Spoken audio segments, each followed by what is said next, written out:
Good morning, LinkedIn family. It's a welcome Wednesday, and I really like welcoming new connections and welcoming them through Coffee with Bob. Um, I think it's a great opportunity for you to learn about somebody new. It's a great opportunity to connect, follow, and engage with somebody new. It's all about building your network, right? So that's what Coffee with Bob is all about. So today, I'd like to introduce you to Lisa, and I'm going to say your last name wrong. I knew I was going to do it. Duerre, like Duerre, right? Yay! Lisa Duerre. Yeah, there you You go. got it, Bob. Awesome. Thank you. Happy to be here. Lisa Duerre rhymes with jury, right? There It's you easy to go. remember Yeah, that that way. worked for Yeah. me.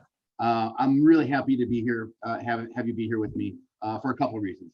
One, if you're not connected to Lisa, if you're not following her, if you're not engaging with her, you really need to. She's got some great content, and it's content that's near and dear to my heart because I'm in IT, and she talks about technology burnout, right? So, Lisa, I don't want to steal your thunder. I'm going to toss it over to you. Tell us a little bit about what you're doing and what you're all about. First of all, Bob, I just have to, I would like to acknowledge and appreciate that this platform that you provide. The thing that I know to be true is that we're always one connection away from the greatest gift, right? And I think that's something you believe in too. So I got connected to you through Dr. Irene Kopp, which just means the world to me. And so to be here today to talk to you about what our business does, my company is called RLD Group. I'm the CEO and co-founder.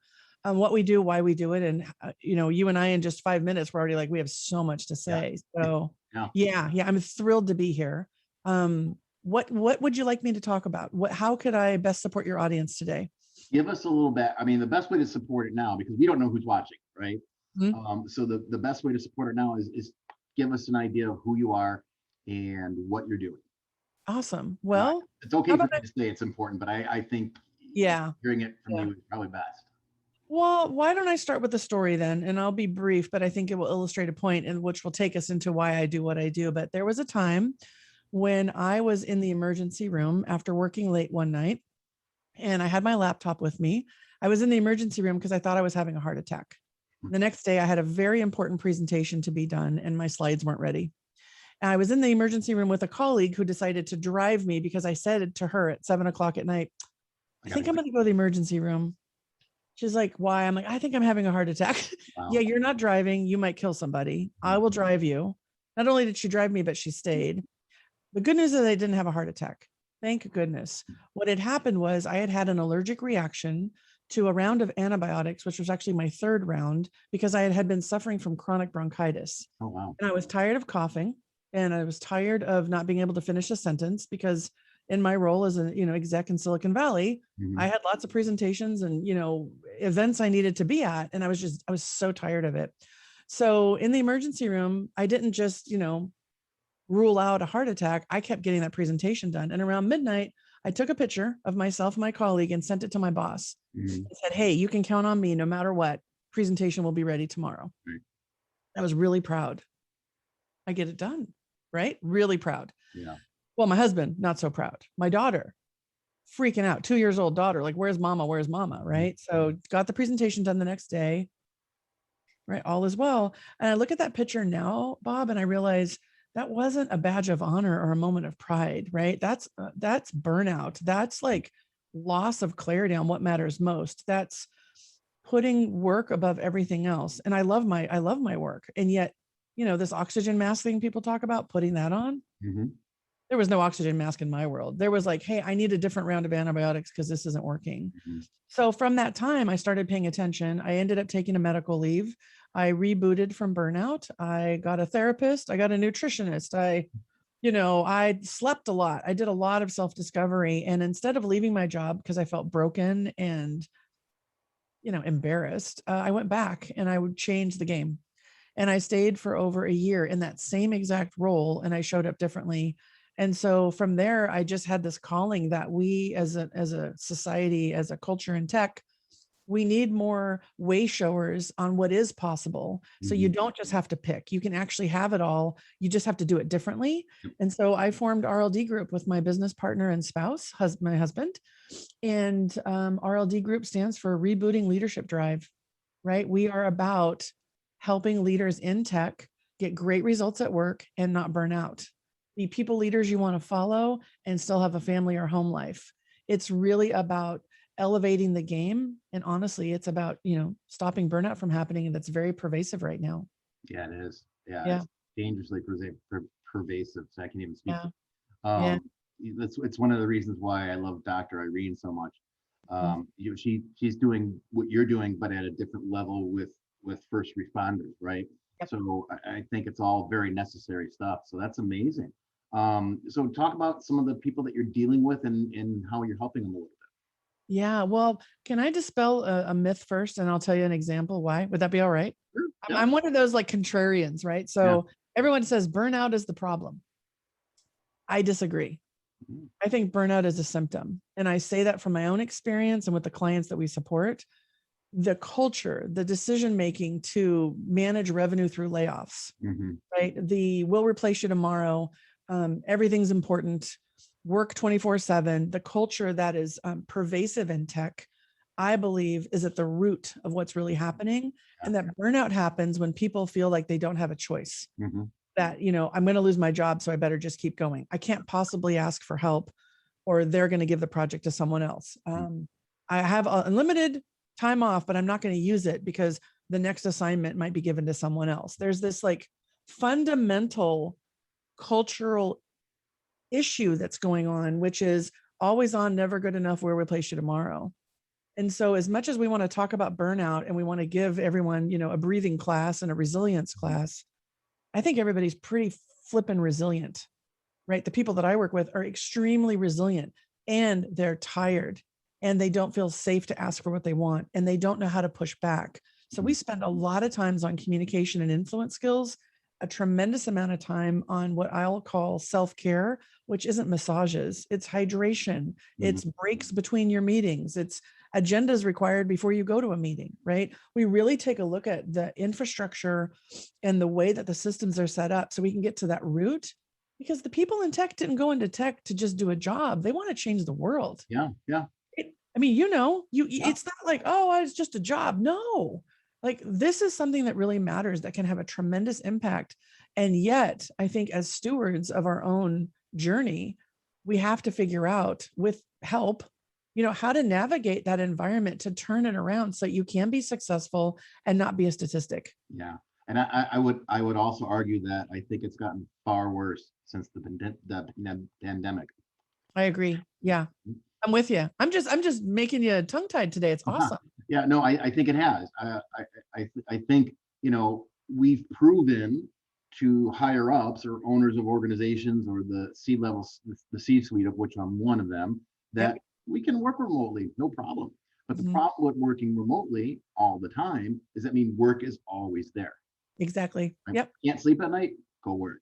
Mhm. You got a break from dinner, go upstairs and work because you want to take care. It's always just one more thing. So I mean, your type of coaching is definitely what's needed. Oh, thank you. Yeah. I will tell you, when you think about this blend of home and work just becoming one of everything, people cope through alcohol, they cope through retail therapy, but you know what? They cope through work too, Yeah. right? They do. And when you have like no control, lockdown, shutdown, nothing going on, you're going to go work because at least you can get that like fix, that dopamine hit of completing something. Mhm. And it's just, it's a hamster wheel. You're on a path to the emergency room Yeah. at some point for Yeah. whatever's going on in your own world, right? Yep. And yeah, so we work a lot with organizations to look at the organizational structures, the systems, the people. This last year, we've spent a lot of time as RLD group has spent a lot of time helping organizations really hone those communication skills so that connection can happen when you're remote. Mhm. We've facilitated team events that are not boring Zoom meetings, but true co-created collective wisdom generators.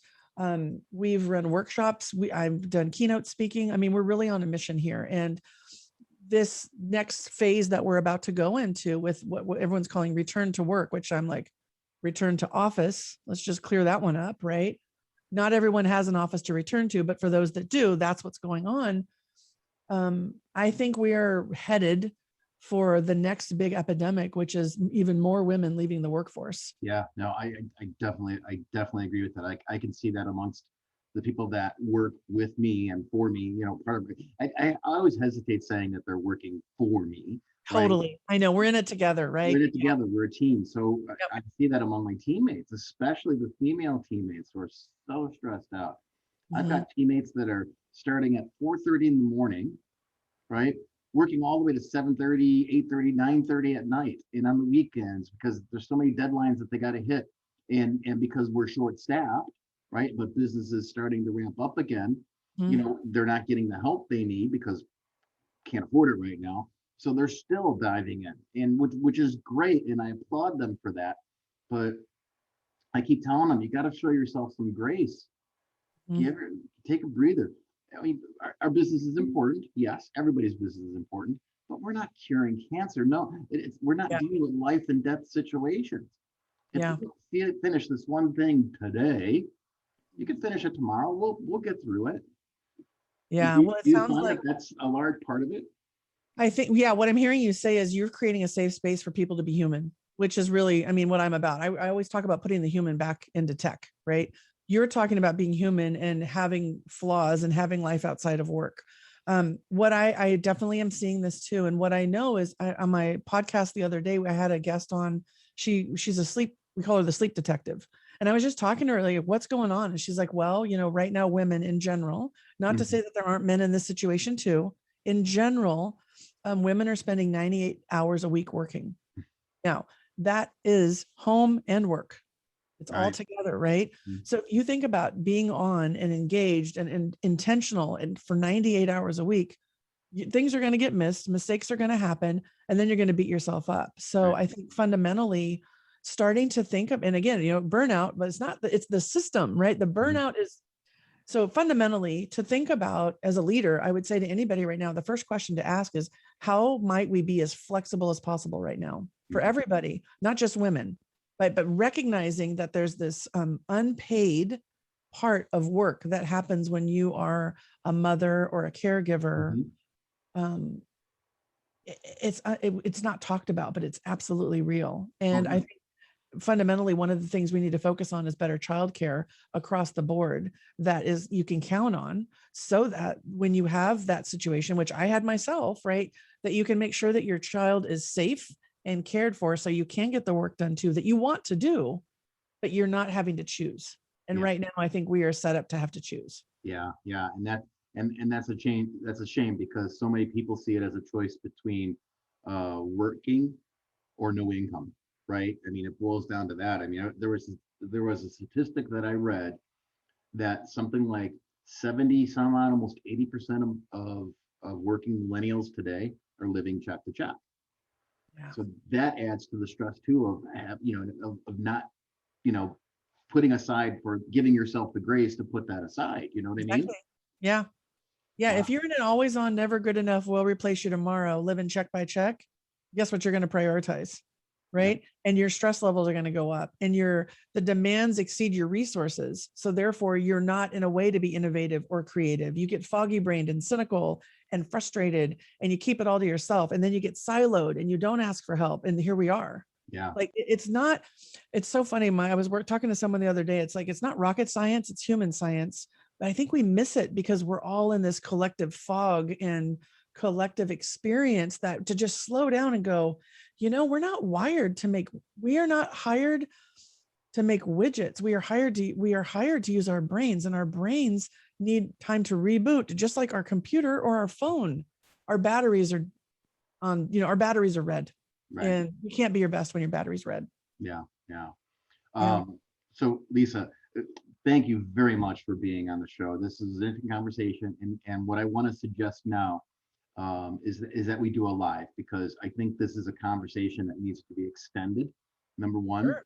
and number two, I'd like to invite the listeners, the viewers, whatever we want to put it, to Yeah. come in and maybe ask some questions. Would you be okay with Oh, that? I love it. Yes, I love Cool. questions. So I love it, love it, love it. Happy to do it. Yeah, we'll I would. try and That would be schedule. great. Yeah. So for all you out there watching this now, we'll try and schedule this for within the next couple of weeks. I'll make sure I put announcements out there. But in the meantime, Lisa is definitely one connection that can change a life. That's my tag. I try to say that as often as I can, I love and, it. and I truly believe that. So you need to connect, follow, and engage with Lisa today. share this video so we get our message out there, especially for those of you in my network that are part of the tech world. Right, I see it happening in my own life, with my own teammates and friends going through it. So it's a good thing. So thank you very much. I appreciate it. Mm. Have yourself a wonderful day. Thanks, everybody. Thank you, Bob.